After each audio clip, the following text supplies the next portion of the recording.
والمرسلين سيدنا ومولانا محمد وعلى آله وأصحابه أجمعين. أما بعد، قال المصنف رحمه الله تعالى ونفعنا به وبعلومه في الدارين آمين.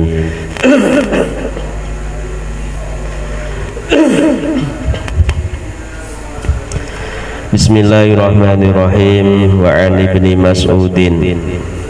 Hadis selanjutannya dari bab tentang memaafkan ini. Wa ibni Mas'udin, kacerita saking Ibnu Mas'ud radhiyallahu muga-muga ngridoni sapa Allah anu saking Ibnu Mas'ud. Kala ndika sapa Ibnu Mas'ud, kani kaya satemene ingsun seolah-olah saya angduru ningali ingsun, saya melihat ila Rasulillah maring Rasulullah sallallahu alaihi wasallam, yahki iku cerita sapa Rasulullah nabiyan ing nabi, minal anbiya sanging biro-biro nabi. Saya melihat seolah-olah Rasulullah menceritakan pada saya seorang nabi dari nabi-nabi Allah, salawatullah utawi biro-biro rahmat ta'zimi Allah, wassalamuhu lan keselamatane Allah alaihi miku muga-muga ing atase al anbiya. Daraba mukul hu ing nabiyan, daraba mukul hu ing nabiyan kaumuhu sapa kaume nabiyan. Fadmau mongko ngetihaken melukai gitu ya. Dam dari kata damun, darah, berarti membuat berdarah itu. Fadmau mongko ngetihaken sapa kaumuhu ing nabiyan, nabi itu kemudian dilukai oleh kaumnya. Wa huwa hale utawi nabiyan yamsahu iku ngusap adhama ing ketihan wajihi sanging wajahe nabiyan. Kemudian nabi itu mengusap atau membersihkan darah yang ada di wajahnya. Darah itu keluar gara-gara kaumnya disakiti ya. Wa yaqulu lan dawu sapa nabiyan, Allahumma du Allah ighfir mugi ngapura panjenengan di kaumi maring kaum ingsun, fa innahu monggo satemene kaumi la ya'lamuna ora weruh sapa kaumi. Dia dibuat berdarah-darah ya, sambil ngelap darah dari wajahnya, justru dia mendoakan kaumnya, ya Allah ampuni kaumku, mereka begitu karena mereka tidak tahu. Nahan marah dia ya, inilah seorang nabi ya hebatnya. Dan itu benar-benar terjadi pada diri Rasulullah Sallallahu Alaihi Wasallam ya, disakiti oleh kaumnya karena yang disakiti adalah pribadi Rasulullah. Nggak marah, dia tahan ya. Nah yang seperti ini berat mas ya, mungkin bagi kita yang tidak punya kekuasaan ya gampang lah, kita nggak mau balas karena nggak berani atau mungkin nggak punya kekuasaan. Nah Rasulullah itu orang berani dan punya kekuasaan, pimpinan negara, pimpinan pemerintahan, presiden. Tapi ketika disakiti tidak membalas ya, malah mendoakan, ya Allah ampuni kaumku, mereka begitu karena mereka tidak tahu. Wa Nabi Hurairah kacerita saking Abu Hurairah radhiyallahu anhu anna Rasulullah satemene Rasulullah sallallahu alaihi wasallam qala dawu sapa Rasulullah, laisa syadidu bisur'ah, laisa syadidu ora ono utawi kekuatan bisur'ati iku kelawan jongkroaken, maksudnya ahli bergulat. Sur'ah, kekuatan itu bukan terletak bagaimana dia bisa menjatuhkan lawannya secara fisik. Sur'ah, ahli gulat. Innama syadid, tetapi ini pestine utawi kekuatan alladzi wong kang yamliku miliki sapa alladzi nafsahu ing awak dhewe ne alladzi indal ghadabi nalikane muring-muring. Tetapi yang dinamakan kekuatan adalah orang yang bisa nahan nafsunya ketika dia marah. itu orang yang kuat. Jadi orang yang kuat bukan yang ahli bergulat, tetapi orang yang kuat adalah yang bisa nahan nafsunya ketika dia marah. Nah, berat kalau sudah marah biasanya ya susah untuk mengendalikan nafsu, sehingga ngomong kadang ya saenake, berbuat juga saenake, kadang keluar kekerasan dalam rumah tangga itu ya karena dia nggak bisa menahan marah ketika marah, ya tidak bisa menahan nafsunya ketika marah. Ya, seorang hakim itu nggak boleh memutus perkara ketika dia sedang marah, khawatir nanti keputusannya tidak sesuai, didasari kemarahan tapi bukan karena keadilan. Jadi ini makanya teorinya orang Cina itu militer yang paling kuat bukan militer yang bisa menaklukkan militer bangsa lain, tapi yang bisa membuat militer bangsa lain marah. Itu jadi mereka sering mancing-mancing itu karena prinsipnya begitu. Militer yang kuat bukan yang bisa mengalahkan militer lain, tapi yang bisa membuat marah militer lain. Kenapa? Karena sudah marah itu susah mengendalikan nafsunya, ngawur kadang-kadang. Ya saya kira tidak hanya masalah militer, bal-balan kadang-kadang mancing-mancing ini. Karena kalau sudah musuh itu muring-muring marah, ya susah untuk mengendalikan bagaimana bermain secara baik, karena sudah dipengaruhi dengan kemarahan. Ya, sehingga kita diajarkan untuk bisa menahan marah itu. Bab ihtimalul adza utawi iki bab kang nerangaken ihtimalul adza, ngempet piloro, menahan sakit. Diloroni ditahan, maksudnya ini ada kaitannya dengan nahan marah ya. Di antaranya itu qala dawu sallallahu ta'ala wal kadhiminal ghaidha wal 'afina 'anil nas, di antara ciri orang yang bertakwa wal kadhiminal ghaidha wal kadhimina lan wong kang bisa ngempet kabeh nahan al ghaidha ing muring-muring, wal 'afina lan wong kang bisa ngapura memaafkan anin nasi saking menungso. Di antara ciri orang yang bertakwa adalah orang yang bisa menahan marah dan mau memaafkan dengan sesama. Jadi hablum minan nasnya itu juga termasuk bagian dari ciri orang yang bertakwa. Jadi bukan hanya diukur dari hablum minallah dia. Orang yang bertakwa ukurannya bukan hanya sekedar sang rajin sholat ya, tapi juga bagaimana dengan tetangganya, bagaimana dengan temannya. Dan juga jangan disalahpahami, jangan terus gara-gara ini terus yang penting hablum minan nas, ya keliru. Ukuran bertakwa itu bukan sekedar yang bagus sama tetangga, tapi ya sholatnya ya opo, itu juga jadi ukuran ya.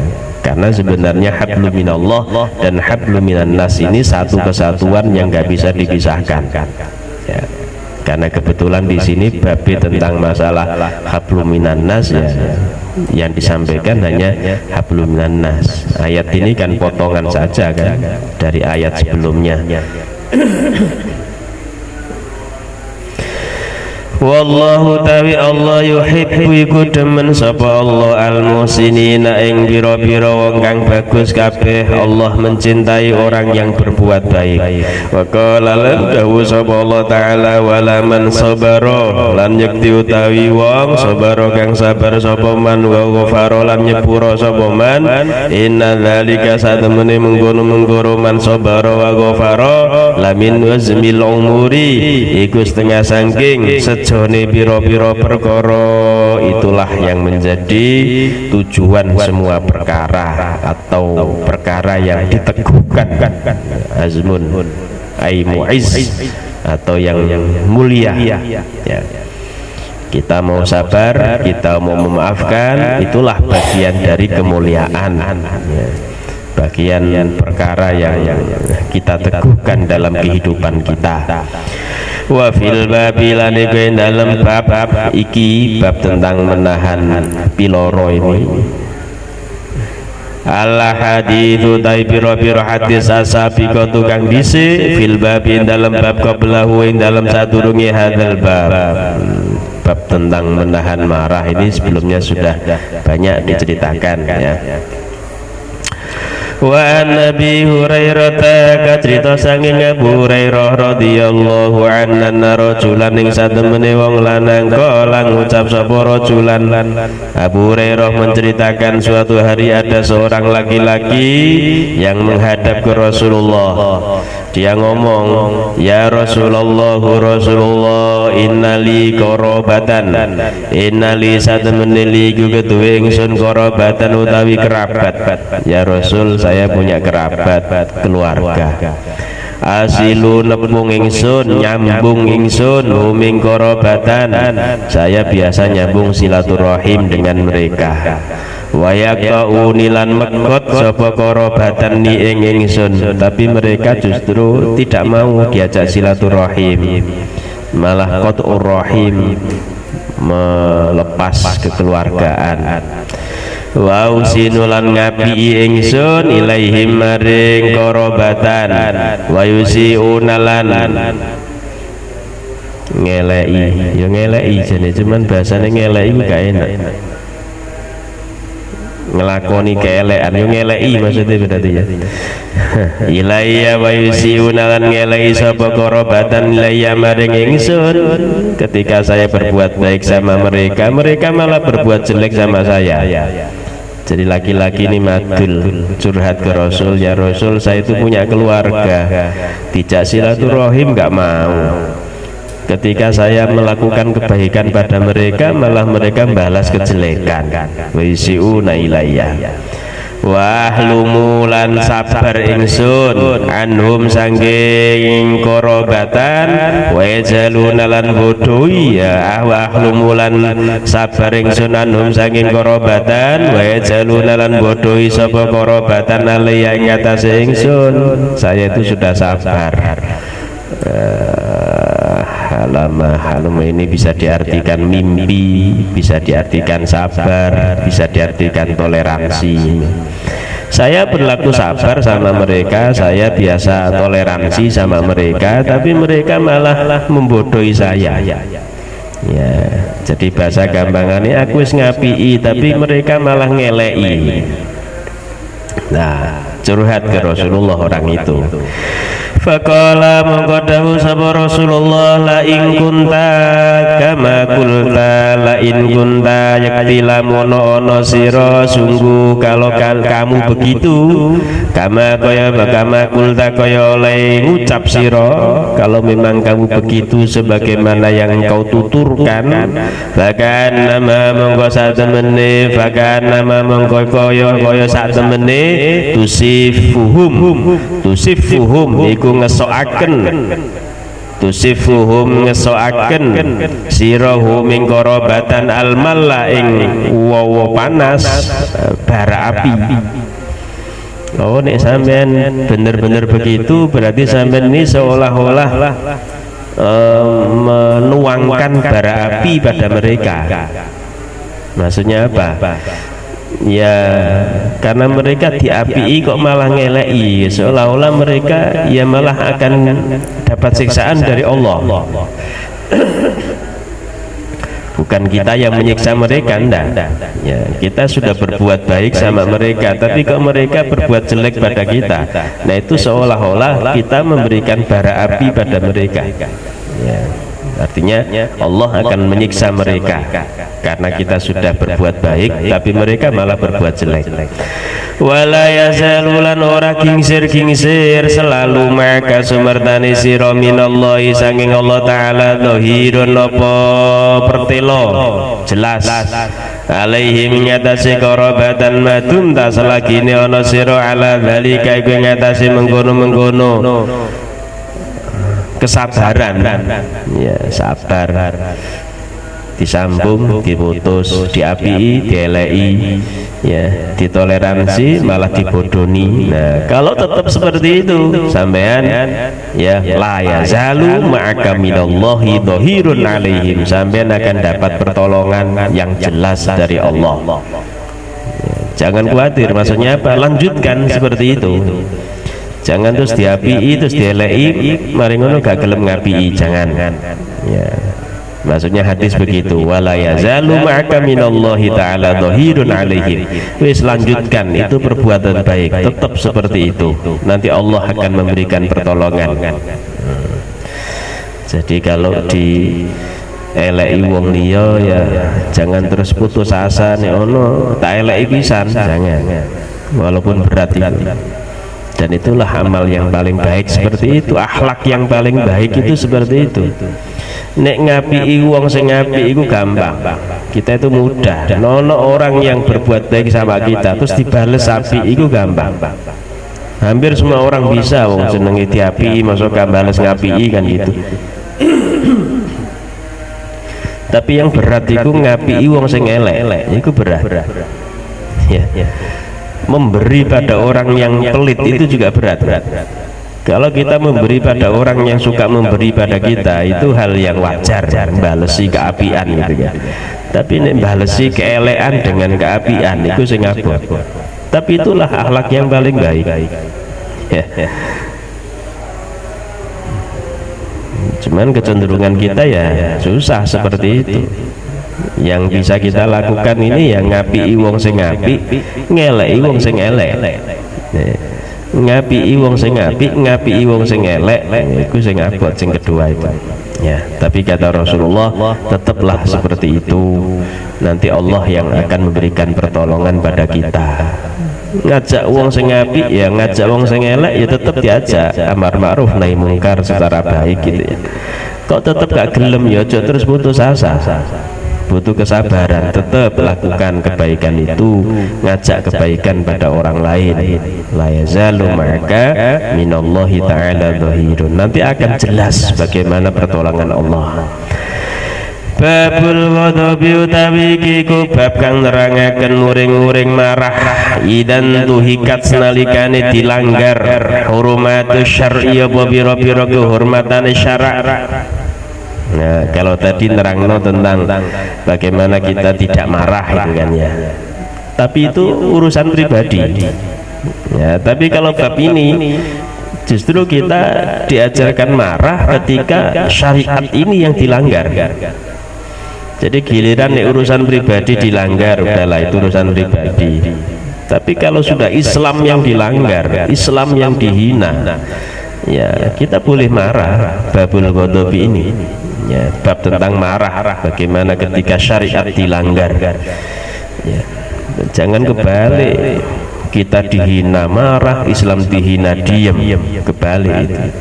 Kita direndahkan marah, Islam direndahkan diam. Yang diajarkan Rasulullah, kalau sudah pribadinya yang dihina jangan mudah marah. Tapi kalau sudah kehormatan syariat yang dihina, Islam yang direndahkan, maka boleh marah. Nah ini wal intisari lan bab tentang nulungi lidinillah maring agamane Allah Ta'ala, bab yang menjelaskan agar kita menolong agama Allah. Loh, apa Allah butuh pertolongan? Enggak, Allah sama sekali enggak butuh pertolongan kita. Tapi memang sudah menjadi kewajiban kita untuk ikut menolong agama Allah. Maksudnya menolong itu ya bukan terus ditolong kayak kita nolong sesama gitu, enggak.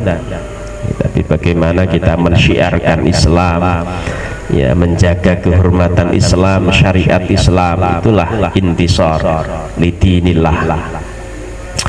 Qala dawa Allah Ta'ala wa man yu'azzim hurumatillah wa man utawi sabane wong yu'azzim iku ngegungaken hurumatillah ing pira-pira kehormatane Allah fa huwa mangko utawi man khairun iku luwih bagus lahu kedue man inda rabbih ana ing sandinge pangerane man. Barang siapa yang mengagungkan syiar-syiar Allah maka dialah orang yang terbaik di sisi Allah. Bentuknya apa? Macam-macam, bukan hanya yang berbentuk formalitas, bukan hanya yang berbentuk kegiatan besar. Kita ngaji seperti ini bagian dari yu'adzim hurumatillah, Sampeyan jamaah sholat itu ya bagian dari yu'azzim hurumatillah. Sampeyan mau kuliah itu ya bagian yu'azzim hurumatillah. Berbuat baik bagaimana kita mengagungkan niatnya karena Allah, itu bagian dari yu'azzim hurumatillah. Itulah orang yang terbaik. Ya, sekali lagi bukan berarti Allah butuh diagungkan. Kita ini mau nggak mengagungkan Allah atau mau atau tidak, itu Allah tetap agung. Ya, cuman sudah sekali lagi sudah menjadi kewajiban kita untuk mengagungkan Allah karena memang Allah Maha Agung. Ya, kita harus bolak-balik mengagungkan Allah. Itu bukan berarti Allah butuh diagungkan. Wa qala lan dawu sapa Allah taala in tansuru lamun nulungi sira kabeh Allah ing Allah aidina tegese agamane Allah. Kalau kita mau menolong agama Allah yang suruh mengko nulungi ku sapa Allah kuming sira kabeh. Ketika kita mau menolong agama Allah maka Allah lah yang akan menolong kita. Wa yutsabbit lan netepaken sapa Allah aqdama kuming pira-pira delamaane sira kabeh. Kalau kita mau menolong agama Allah, yakin Allah akan menolong kita dan akan memberikan ketetapan jiwa kita, diri kita mantap. Ya. Makanya ngaji begini, ya ini bagian dari intan surullah. Kita ini dalam rangka menolong agama Allah. Bagaimana mengkaji ilmu-ilmu Allah terkait dengan hadis Rasul, terkait dengan ayat Quran, itu bagian dari intan surullah. Maka yakinlah kalau kita mau begini Allah akan menolong kita. Jadi menghadapi kehidupan itu jangan terlalu sempit, Mas. Kita ini kadang-kadang terlalu sempit memaknai kehidupan. Ya, lulus itu kadang bingung iki apa ya apa bingung. Padahal sebenarnya banyak hal yang bisa kita lakukan yang bisa membuat diri kita semakin baik. Ya. Karena intan surullah yang surukum diantaranya kita begini ini menolong agama Allah. Niati insya Allah ya, niati karena Allah, yakin Allah akan menolong kita. Ya, cuman ini masalah keyakinan, nggak semua orang itu kuat keyakinan seperti ini. Apalagi sudah dipengaruhi pikiran-pikiran pragmatis. Kalau begini dapat apa, kalau saya nggak begini nggak dapat apa-apa. Nah ini menghilangkan sesuatu yang nggak nampak itu. Pragmatis bukan berarti nggak boleh, silakan pragmatis tapi jangan berlebihan. Barokah Allah itu nggak nampak. Bagi orang pragmatis ya nggak percaya, nggak kelihatan. Ya. Pertolongan Allah itu kadang tidak nampak, bukan kadang, banyak yang nggak nampak. Ya, kalau seperti itu bagi pragmatis ya seolah-olah nggak menghasilkan. Nggak ngaji begini hanya berapa menit oleh opo ya, seolah-olah yang nampak nggak kelihatan, nggak dapat apa-apa. Tapi dibalik itu, ini bagian dari intan surullah. Sampean ngaji Quran itu oleh opo? Apa sampean mari ngaji terus moro-moro 2 juta mudun? Kan enggak. Ya, nggak kelihatan. Nah yang seperti ini harus kita yakini. Kalau saya pribadi sangat yakin ya. Wong iki kerja, ini bahasa kasarane. Iki kerja nang Gusti Allah. Kerja nang Gusti Allah, engko sing bayari ya Gusti Allah. Sampeyan ngaji Quran iku paribasane kerja. Kerja sama Allah. Yang gaji ya Allah. Ya, kita harus bisa menghadirkan Allah seperti itu dalam kehidupan kita. Jangan terus ngaji pokoknya ngaji enggak, seolah-olah kita ini enggak di hadapan Allah. Jangan. Ya, jadi yakin bahwa kalau kita menolong agama Allah, Allah akan menolong kita. Wa fil babi lani ku dalam iki bab hadis Aisyah utawi hadis Siti Aisyah hasabi ku di fi babil afi dalam bab ngapura. Ya, masalah bab ini ada hadis yang diriwayatkan oleh Siti Aisyah di bab sebelumnya. Wa Nabi Mas'udin dan kacerita saking Nabi Mas'ud Uqbah bin Amr wal Badri Uqbah bin Amr wal Badri radhiya muga-muga ngridoni sapa Allah anhu saking Abi Mas'ud ja'ala teko rajulun sapa wong lanang ila Rasulillah maring Rasulullah sallallahu alaihi wasallam faqala monggo ngucap sapa rajulun inni la takharu inni satemene ingsun la takharu yakti kari ingsun atau ngakhiri ingsun an salati subuhi saking salat subuh an min ajli fulanin saking arai fulan mimma saking barang yutilu kang dawaaken sapa fulan bina kelawan kita. Orang ini lapor ke Rasulullah, ya Rasul, saya wis gak melo subuh wis mboten derek jamaah kula lha apa niku fulan ngimami suwi. Jadi orang ini lapor ke Rasulullah gara-gara fulan jadi imam kesuwen mimma yutilu bina mimma ya karena sesuatu yang dia panjangkan gitu ya, jadi kesuwen sholatnya. Hati-hati, ada banyak punya pikiran seperti itu loh ya. Ya, banyak orang punya pikiran begitu. Ketika jadi makmum terus imami suwi pikiran macam-macam Mas. Ya. Jadi kita harus tahu jadi imam iki makmume sapa. Ya.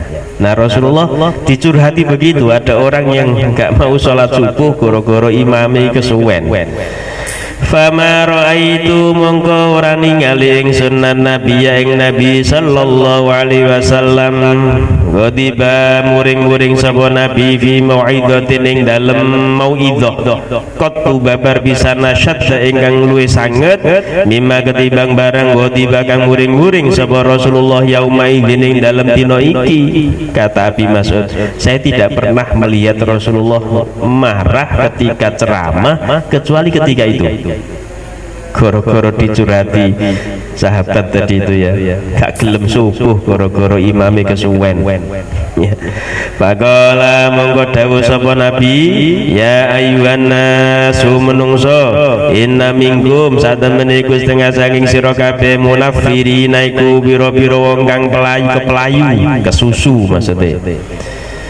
Fa'ayyukum mongko ndindi tawi sira kabeh fa'ayyukum mongko utawi ndindi sira kabeh amma iku ngimami sapa ayyukum annasa ing menungso fal yujiz mongko becik gampangaken utawa ngentengaken sapa ayyukum.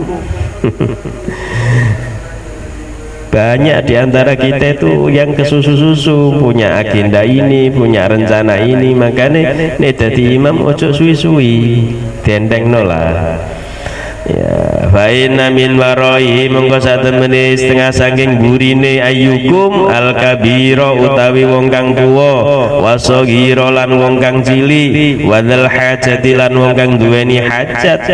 Karena di antara makmum itu ada yang tua, ada yang muda, ada yang masih kecil, ada yang punya hajat apa setelah itu. Makanya aja suwi-suwi dadi imam. Ya, tapi ojo goro-goro iki sampean cepetno ya jangan, itu juga keliru. Cepet itu bagi orang tua juga susah, Mas. Iya sampean iso daldel tapi ya wong tuwek iki sing kangelan. Lagi ngadeg wis Allahu Akbar ruku ya. Durung sempat baca Fatihah. Ya, jadi ojo suwi-suwi tapi ojo pelan-pelan. Ya, jadi hati-hati, kadang-kadang banyak imam yang ngerasani dalam hati goro-goro imam, banyak makmum yang ngerasani dalam hati goro-goro imam. Apa meneh sujud ya datang ya ojo suwi-suwi lah ndelok wong tuwek ndelok wong ini. Ojo egois. Ya sampean maca ngene ketika sujud ana sing diwaca, lha wong sing gak ngerti sujud kesuwen maca apa bingung deh. Subhana rabbiyal a'la wis ping 3. Ping 3 sik suwi maca apa akhire keturun. Kan sakno Mas. Apa meneh bagi mereka sujud kadang-kadang ya ana sing ngelu ge sujud iku ana. Ya. Apalagi kadang-kadang kalau sudah lama itu ada juga makmum yang terus malah berpikir ke sana kemari goro-goro karo sing diwaca tadi itu. Ya kan wis maca i'tidal sami Allah liman hamidah rabbana itu terus kok gak sujud-sujud karena akhirnya terus mikir liyane. Jadi diantara untuk bikin pikiran kita konsentrasi itu membaca bacaan sholat itu diantaranya membuat kita konsentrasi, moco bacaan plus kita paham maknanya, itu kan bisa konsentrasi kita penuh. Lah terus yang diwaca wis entek, nanti mau coba mikir mau coba enak iki lho, iki mikir bisa nih maca ayat kursi kok nang kesuwen maca wiritan subhanallah kok nang lagi, nah macam-macam pikirannya. Ini ku saya apik mikir ngono, kok mikir liyane. Makalahku durung mari. Bab siji ya apa ya. Nah akhirnya kesana kemari. Jadi hati-hati kalau jadi imam ya. Ya tapi sekali lagi jangan terus mari ngono cepet gitu ya. Jangan juga itu ya keliru. Ya. Cuman kita ini kadang ndak ya salat dhewe ngono cepet dadi imam ngono kesuwen gitu. Nah, jangan begitulah, kalau bisa ya usahakan ya, kecuali kalau memang di tempat jamaah itu sudah ada aturan dan semuanya sudah kesepakatan dalam tanda petik ya, budayanya begitu ya, beda lagi kalau seperti itu ya. Jadi kalau umpama di masjid itu budayanya ya seperti itu, sholatnya suwi umpama loh ya. Ya terus sampean nggak bisa alasan ini gak oleh lo ya sholat suwi-suwi gak oleh, memang sudah kesepakatannya begitu ya. Kecuali kalau di masjid umum yang jamaahnya banyak dan juga dari beberapa tempat yang kita nggak tahu, atau musola sini kan juga kita nggak tahu, banyak orang nggak semuanya santri. Kalau umpama santri khusus santri kita bisa bikin aturan sholat subuh minimal Al-Baqarah ya, umpama sampai awan sampai umpama. Kalau seperti itu ya silahkan. Cuman kalau jamaahnya warna-warni, ono sing santri, ono sing teko masyarakat umum yang mereka punya kepentingan berbeda-beda ya jangan terlalu lama. Ya. Wa an Aisyah radhiyallahu anha wallahu a'lam bishawab, ihdinas siratal mustaqim, ana qari wa anta sami wallahu al hadi. Assalamualaikum warahmatullahi wabarakatuh.